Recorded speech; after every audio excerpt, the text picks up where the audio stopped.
prêt pour la photo de famille. C'est dire si le suspense n'était pas invité à la soirée.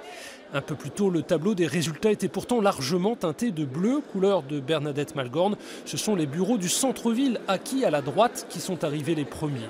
Au fur et à mesure de la soirée, François Cuyandre prenait l'ascendant jusqu'à la proclamation.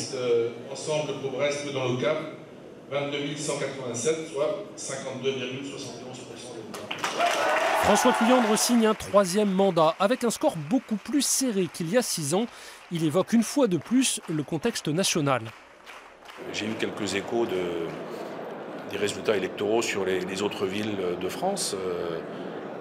Voilà, je pense que ce sont des élections de mi-mandat, ou un peu moins de mi-mandat.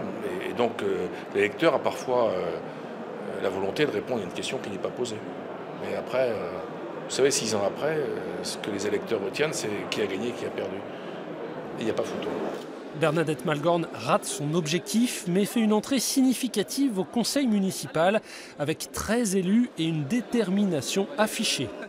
Nous formons donc une opposition solide, une opposition dont vous avez pu constater pendant la campagne électorale qu'elle avait des dossiers sérieux, étudiés, costauds, qu'elle avait des points de vue étayés, bâtis en lien avec la population. Nous ne considérons pas que le travail est terminé.